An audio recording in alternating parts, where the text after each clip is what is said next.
interested what you have to tell us.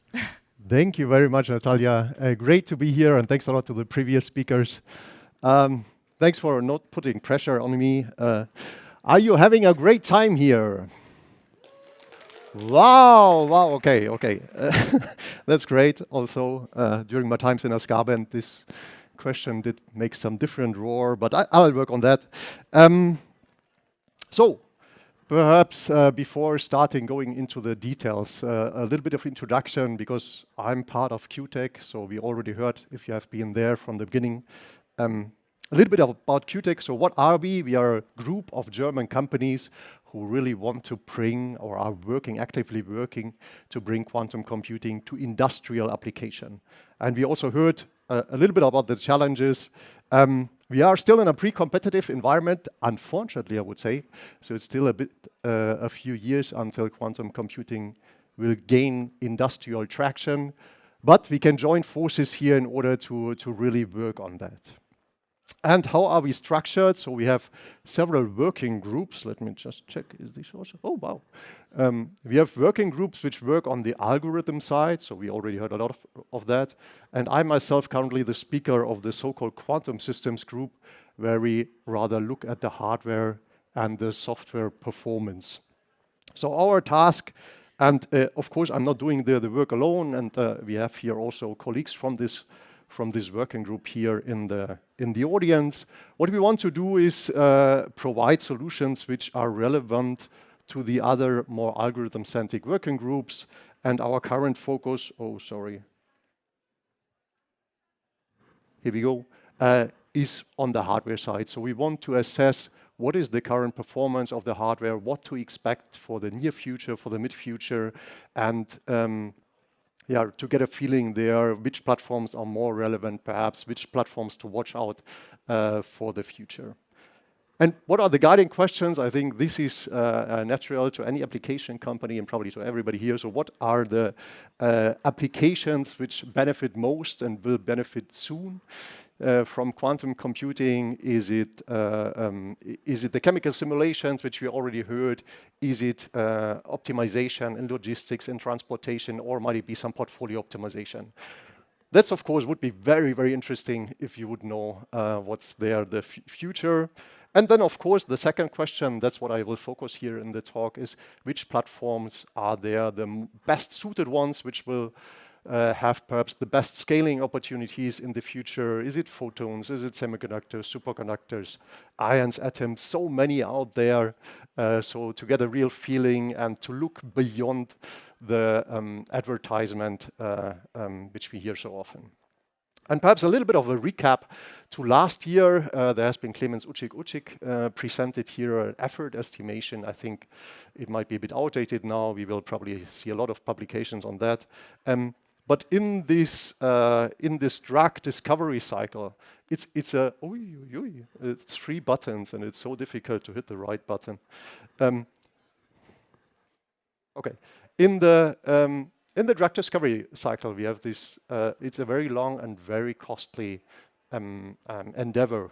And of course, everything which helps here in order to speed up the process or to reduce the cost to get more accurate solutions would be extremely helpful. So that's why they are interested in quantum computing. And perhaps in contrast to AI, with quantum computing, with the algorithm, you can really work on accurate solutions and not just probabilistic solutions. And they also did this kind of effort estimation.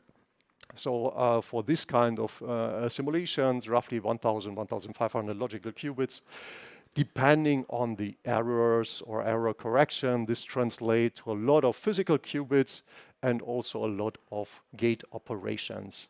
So that's more or less the target, at least for chemical situations, which we have to work for or work on. And there what I really like a lot is if one tries to memorize or to visualize again, what is the real benefit of quantum computing? What do we have to target for, especially if we compare it to classical computing? These are problems which at least have a nonlinear scaling. That's the main applications for quantum computing, right? And if you look at the performance of classical computing, of course you can you can further improve that by just speeding up the processors or more parallelization or working on the algorithm. Still, it will have this fundamental relationship. And the quantum algorithms now promise to have here different relationships, so to more linear behavior or perhaps a exponential behavior. But for simple problems, the classical computer most likely will always win. So what is the area or the window of opportunity where quantum computing will be beneficial for your business, for my business, for our business? That's exactly there. So you will have a crossover point in problem size as well as in time. And that's the sweet spot of quantum computing. And we already heard or have seen on the slide that these calculations will still take millions of years, if I read it correctly. So what we have to work on the work which is currently happening, is to move that down. So both the time, the duration, which takes for a quantum computing computer to solve a problem, as well as move this crossover size to smaller problem sizes, which is more than on the algorithm size.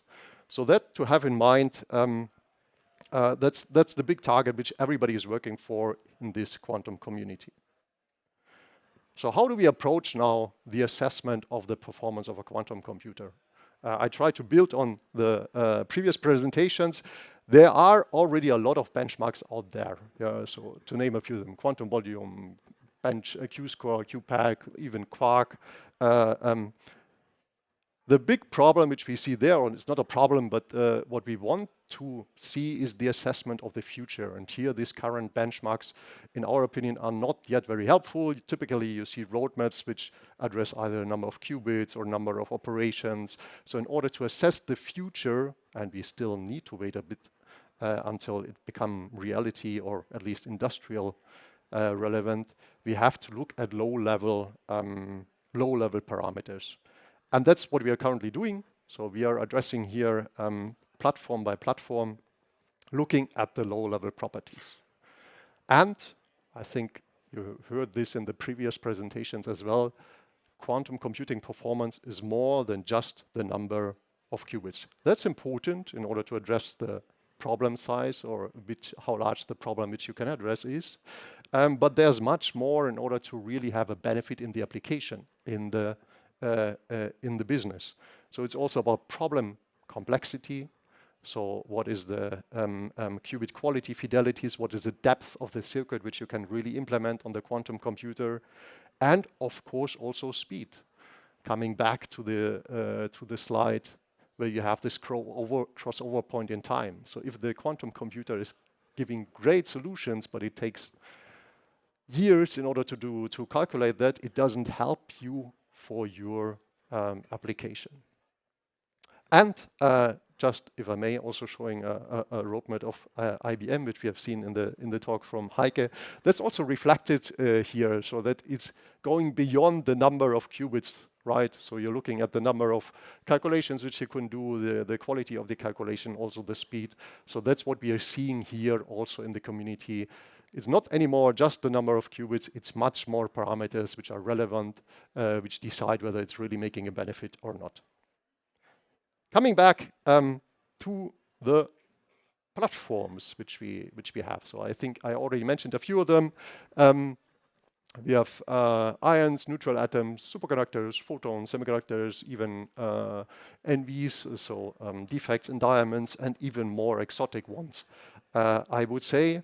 And step by step in QUTAC, we are looking at that. The way we are doing that, so we are also in discussion here with potential suppliers. We try to get information from the community, from scientific publications. We summarize that and also publish that then in an open access journal. So we already did this for neutral atoms in the European Journal of Physics. We currently have an archive publication on the ions, and currently the platform which we are looking at are photons.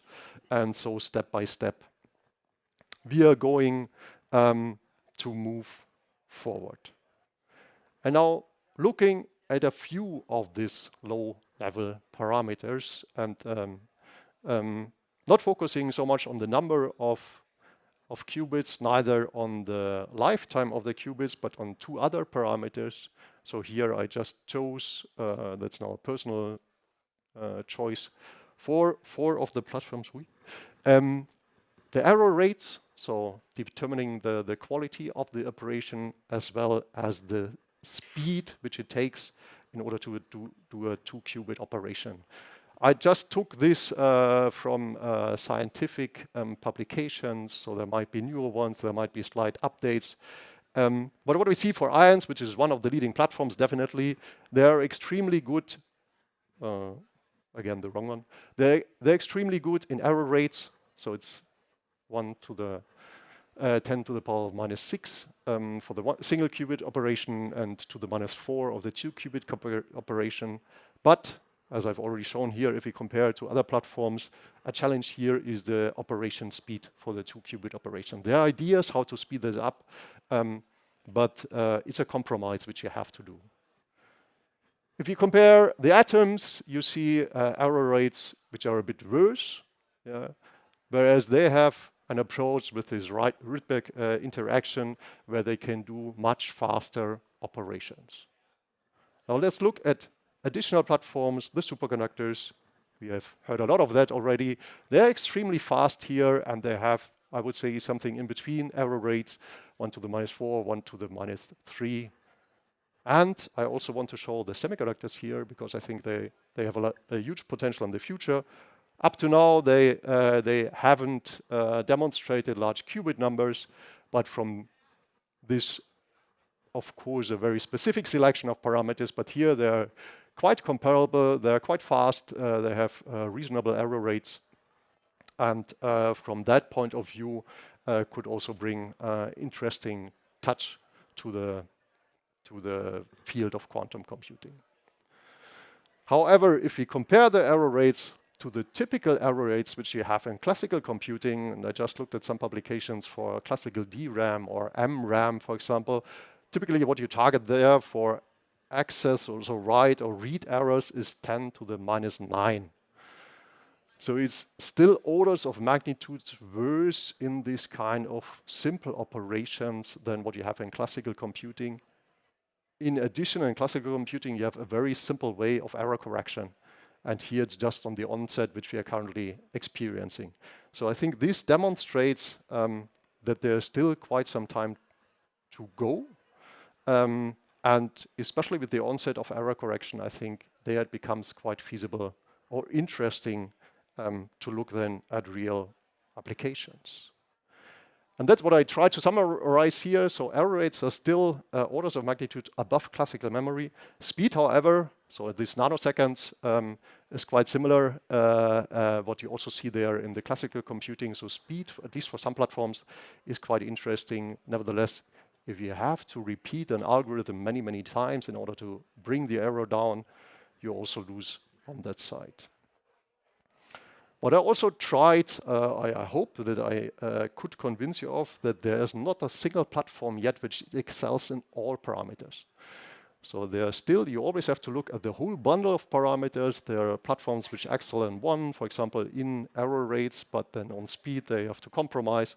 Others don't have many lifetimes or long lifetimes on qubits.